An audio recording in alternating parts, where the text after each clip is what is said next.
नमस्कार, मैं हूं विजय लक्ष्मी। रूबरू बिहार पर आज दिन भर की बड़ी खबरों में आपका स्वागत है। चलिए जानते हैं देश प्रदेश की अब तक की बड़ी खबरों को। कल लोकसभा चुनाव के नतीजों से शेयर बाजार को ठोकर लगी थी और जबरदस्त गिरावट देखी गई थी। हालांकि आज भारतीय बाजार कुछ संभलता दिख रहा है और सेंसेक्स 950 अंक चढ़कर 73,000 के पार खुलने में कामयाब रहा। आईटी शेयर बाजार आज भी 1% से ज्यादा भाग रहे हैं और ये वही सेक्टर है जो कल की चौतरफा बिकवाली में भी मजबूती से खड़ा था। लोकसभा चुनाव में कांग्रेस ने अपना सर्वश्रेष्ठ प्रदर्शन दिया है। इसमें गांधी भाई बहनों ने अहम भूमिका निभाई। पप्पू तो कभी शहजादे कहलाने वाले राहुल गांधी ने अमेठी और रायबरेली में रिकॉर्ड वोटों से जीत हासिल की। राहुल गांधी ने इंडी गठबंधन की रैलियों को संबोधित करने के लिए देश भर की यात्रा की। वहीं प्रियंका ने पारिवारिक घर अमेठी और रायबरेली में कांग्रेस के अभियान का मोर्चा संभाला। आधार कार्ड को अगर आप अपडेट करने की सोच रहे हैं तो इसके लिए 14 जून 2024 आखिरी तारीख है। UIDAI की ओर से आधार में नाम, पता, जन्म तिथि जैसी जानकारी को बदलने या अपडेट करने के लिए आपको 14 जून से पहले अप्लाई करना होगा। इससे पहले 14 मार्च 2024 आखिरी तारीख थी, लेकिन अब आधार कार्ड को यूजर्स 14 जून तक अपडेट कर सकते हैं। उत्तराखंड के उत्तरकाशी जिले में उच्च हिमालयी क्षेत्र सहस्त्रताल की ट्रैकिंग पर गया पर्वतारोहियों का एक दल खराब मौसम में रास्ता भटक गया, जिससे उसके 4 सदस्यों की मौत हो गई और 18 अन्य फंस गए।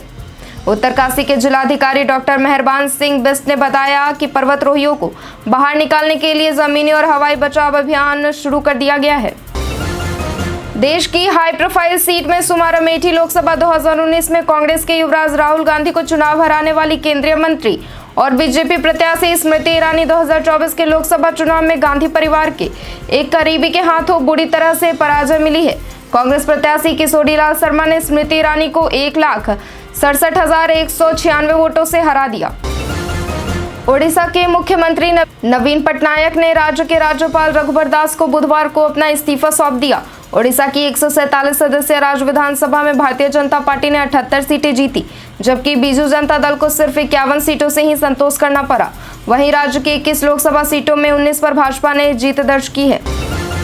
लोकसभा चुनाव 2024 के नतीजे मंगलवार को सामने आ गए। इस चुनाव परिणाम में एनडीए को तो बहुमत मिल गई, लेकिन बीजेपी बहुमत के जादुई आंकड़े से दूर रह गई। ऐसे में भारत में आए आम चुनावों के नतीजों को लेकर इंटरनेशनल मीडिया ने लिखा कि प्रधानमंत्री मोदी की इस हार के साथ ही 2014 के बाद पहली बार नरेंद्र मोदी की वो छवि भी चली गई जिसमें वो अजेय थे।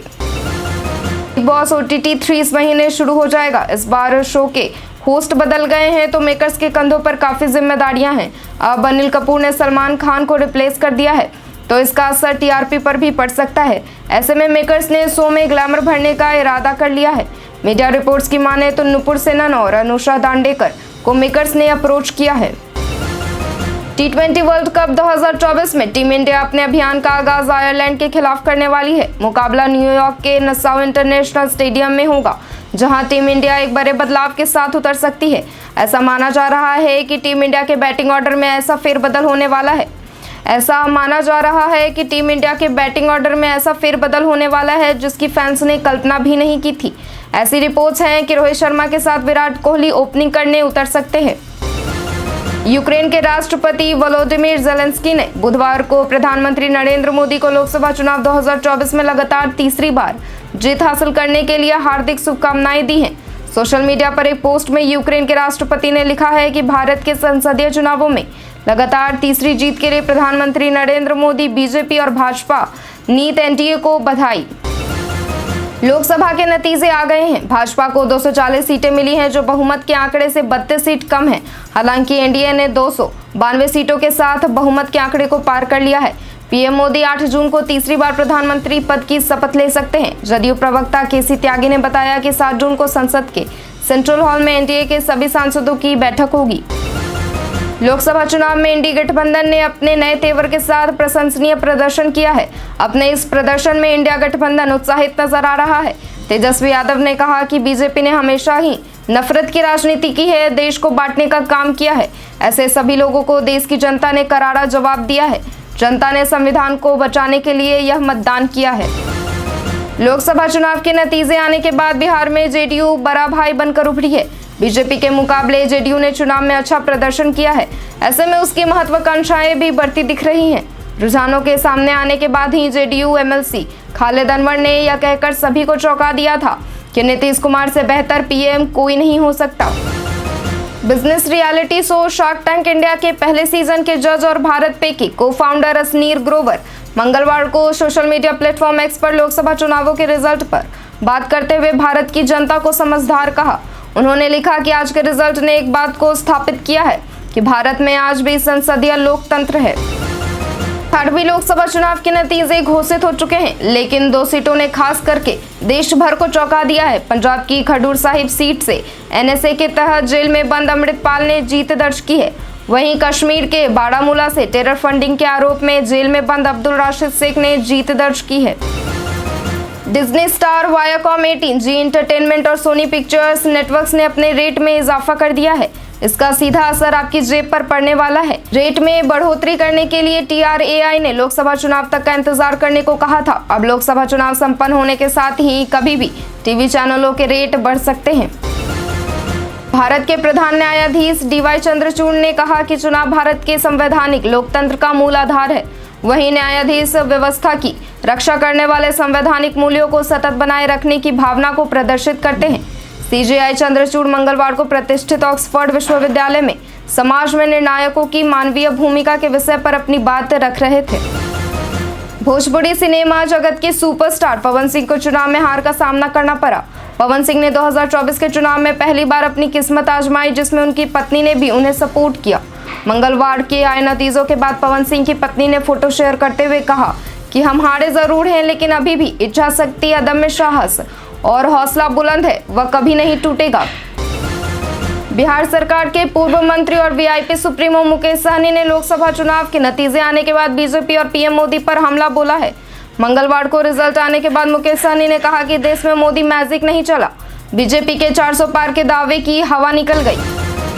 शिवहर लोकसभा सीट से एनडीए उम्मीदवार लवली आनंद ने जीत दर्ज कर ली है। उन्होंने राजद उम्मीदवार रितु जायसवाल को मात दी। शिवहर के इतिहास में ऐसा पहली बार हुआ है कि शिवहर लोकसभा से मां और बेटा सांसद और विधायक बनी हैं।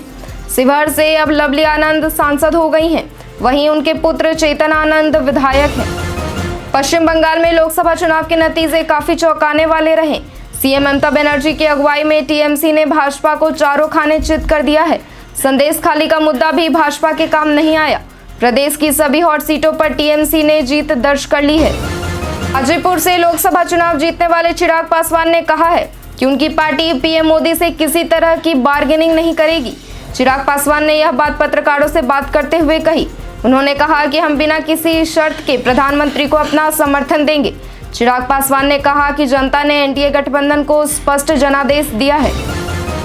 कोरोना संक्रमण काल के दूसरे चरण में बिहार के कई जिलों के सदर और जिला अस्पताल में ऑक्सीजन गैस सप्लाई के लिए ऑक्सीजन गैस जनरेट प्लांट स्थापित किया गया था, लेकिन छोटी छोटी खामियों के चलते कई जगह ऑक्सीजन प्लांट से ऑक्सीजन की सप्लाई ठप है। जहानाबाद के सदर अस्पताल में भी कमोवेश यही स्थिति है। लोकसभा चुनाव के नतीजे सामने आने के बाद नीतीश कुमार एक बार फिर चर्चा का केंद्र बन गए हैं।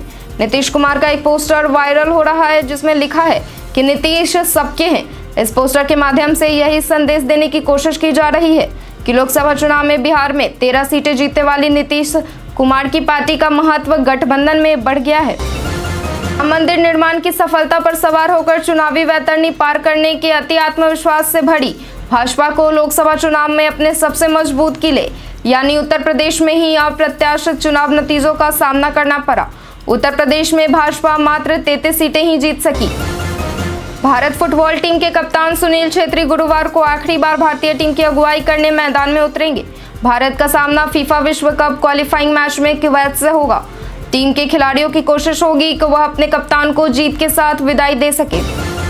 नीट यूजी 2024 के परिणाम में 67 छात्रों को ऑल इंडिया रैंक 1 मिला, लेकिन 718 अंक प्राप्त करने पर सवाल उठे। एनटीए ने ग्रेस मार्क्स दिए जाने की पुष्टि की है, लेकिन सोशल मीडिया पर परिणाम की पीडीएफ वायरल हो रही है।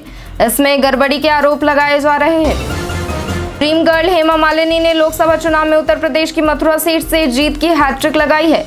वह मथुरा से तीसरी बार चुनाव जीत गई हैं। अपनी इस जीत का उन्होंने खास अंदाज में जश्न मनाया। हेमा मालिनी को फायर गन के साथ जीत की खुशी मनाते हुए देखा जा सकता है। लोकसभा चुनाव के नतीजे घोषित होने और एनडीए स्पष्ट बहुमत मिलने के बाद प्रधानमंत्री मोदी ने अपने तीसरे कार्यकाल की तरफ पहला कदम बढ़ा दिया है। पीएम मोदी ने आज राष्ट्रपति द्रौपदी मुर्मू से मुलाकात कर उनको अपना इस्तीफा सौंप दिया है। महाराष्ट्र के डिप्टी सीएम देवेंद्र फडणवीस ने लोकसभा चुनाव में भाजपा के अच्छा प्रदर्शन न कर पाने की जिम्मेदारी ली है और इस्तीफे की पेशकश की है।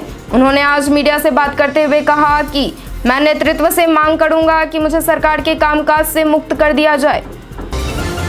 आज के लिए इतना ही। जिन लोगों ने हमें कमेंट किया था उनका नाम है भवानी प्रसाद, कौशलेंद्र कुमार, विनोद यादव, गौरव कुमार, गंगा प्रसाद। अब बढ़ते हैं आज के सवाल की ओर। आज का सवाल है कि अयोध्या में बीजेपी के हारने की वजह आपके हिसाब से क्या है? अपना जवाब हमें कमेंट सेक्शन में लिखकर जरूर दें। धन्यवाद।